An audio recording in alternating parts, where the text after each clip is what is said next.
Hey everyone, and welcome back to the Deep Dive. Today we're really getting into a book that's honestly changed the game for so many traders. It's Mark Douglas's Trading in the Zone. Our mission really is to help you grasp the deep psychological side of trading success. It goes way beyond just charts and strategies. That's spot on. And look, this isn't just another chat about indicators or, market mechanics. This deep dive is about getting inside the head of a consistently winning trader, pulling out those key insights from Douglas's work. We're seriously talking about a kind of complete rewiring of how we think, how we react, and how we behave when our money is actually on the line. Okay, so let's kick off with something that Douglas often highlights, and it might surprise you. Did you know that something like 80% of your trading success comes down to psychology? Not your system, not your indicators. 80%. Just think about that for a moment.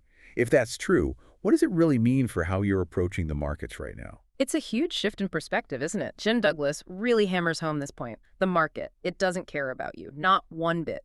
You could have the most perfect setup, everything aligning just right for a trade. But if you go into it feeling scared or hesitant or maybe even too confident, your performance is already undercut before you even click the mouse. The market just does its thing. It doesn't factor in your feelings. And that really brings us to a core lesson from the book that properly stuck with me. You don't trade the markets. You trade your beliefs about the market. It makes you pause, doesn't it?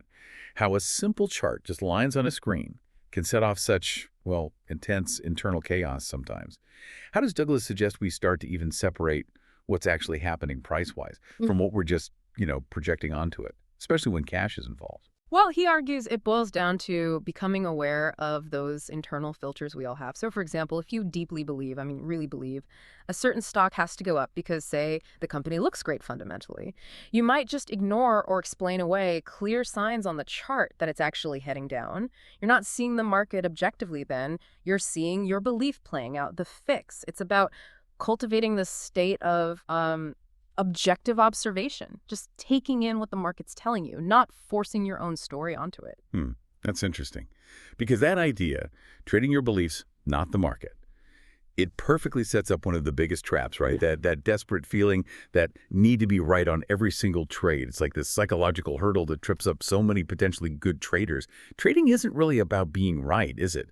It's more about managing your risk, sticking to your plan, and ultimately just letting go of whether this one trade works out. Exactly. And the golden rule Douglas talks about is, well, it's simple, but incredibly profound. Anything can happen. Honestly, I've seen it countless times. Traders get genuinely upset, sometimes really angry, when a trade they thought was a sure thing, a high probability setup, fails. Why? Because they went into it expecting certainty in a game that is fundamentally about probabilities, not certainties. And that expectation, that need to nail it every time, it often spirals, into frustration, then maybe revenge trading, trying to win back what you lost. And that's a super quick way to just blow up your account. It's almost funny how certain people can be in such an uncertain environment. Right. So the really crucial shift, the one Douglas pushes for, is learning to think purely in probabilities. And the analogy he uses, the one that really made it click for me, was the casino. Think about it. A casino doesn't sweat the outcome of any single spin of the roulette wheel or hand of blackjack. They know they might lose on this hand or the next few, but they focus on their long-term edge.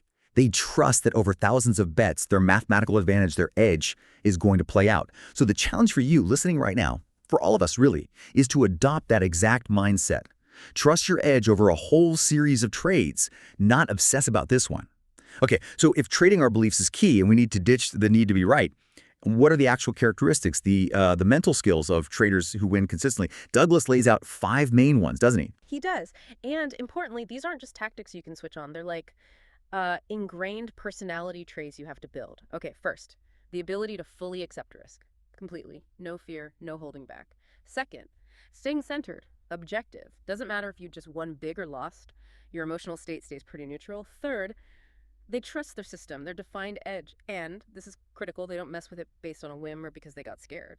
Fourth is about detaching emotionally from the trades, really understanding deep down that you are not your P&L, your profit and loss statement, your account balance, that's not you. Your self-worth isn't tied to this one outcome. And number 5, They execute without hesitation. There's no fear paralysis, no FOMO, that fear of missing out. It's just smooth, disciplined action, like flow. And he really stresses this stuff takes work, repetition, self-awareness, serious mental practice. The end goal is basically rewiring your brain for neutrality when faced with the market's uncertainty. Okay, that makes sense. We've covered the mindset shift.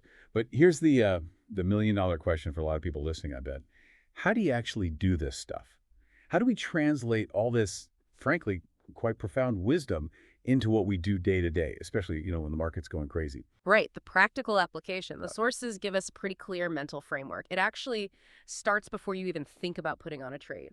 You actively, consciously remind yourself anything can happen. That's not being negative. It's just accepting the reality of trading. Then, during the trade, your whole focus needs to shift to executing your plan flawlessly, not staring at your profit or loss, but just doing what you plan to do. And then, after the trade, win or lose, this is key. You don't just journal what happened technically, you journal what you felt. So instead of just lost $100 on XYZ, maybe it's felt that familiar frustration after getting stopped out, had the urge to jump back in to make it back, noted that impulse, decided to take a 15-minute walk instead. That builds crucial self-awareness over time. And beyond that structure, Douglas also suggests other mental conditioning tools. Things like using specific affirmations, maybe repeating something like, my job isn't to win this trade. My job is to follow my edge consistently. It also involves visualization, picturing yourself staying calm and executing properly, especially in those market situations where you usually tend to freak out. And practicing things like mindfulness or just basic body awareness can really help you stay grounded and present, not getting swept away by market noise or emotion. Yeah, and this whole mental framework, it's designed to build what Douglas calls internal consistency, which basically means getting your actions, your emotions, and your core beliefs about the market all lined up and working together. That creates this, like, solid psychological foundation. And from that foundation, more consistent external results and profits tend to follow naturally. It's like building a mental system that's as robust as your technical trading system. So where does this all lead? What does it actually mean? What does it feel like to be in the zone as a trader? The zone. Well, being in the zone is described as this state where you just act without hesitation, almost like it's effortless. You stay calm, objected, even when the market's whipping around like crazy. You have complete trust in your edge, your system. And losses, they don't phase you. They're just data, part of the process. You don't flinch. But it's not something you just stumble into. It's a state that's cultivated, it's grown, developed. It's the direct result, the byproduct of really mastering your inner game. Douglas summed it up so well. Trading is not about prediction. It's about probabilities. It's about truly getting that your next trade is just one single instance in a long series of probabilistic outcomes. And yeah, some of those will be losses. That's okay. And that really is the core message here, isn't it? The more you can train your mind to detach from the outcome of any single trade, to really embrace the probability game like that casino, the more often you'll find yourself operating from that powerful, calm, and ultimately more consistently profitable state. It's definitely a journey, a profound internal transformation, really. So if there's one single most vital takeaway from this whole deep dive, drawing directly from Mark Douglas's insights, it's probably this. You likely don't need another new indicator or a fancier strategy. What you might actually need is a new identity as a trader. We really encourage you to sit with that idea. Think about that fundamental shift. Absolutely. And maybe a final thought, something the sources strongly imply. Trading in the Zone isn't really a book you just read once and you're done. It's more like a manual you revisit, read it multiple times. Let those core principles really seep into your thinking, into your subconscious.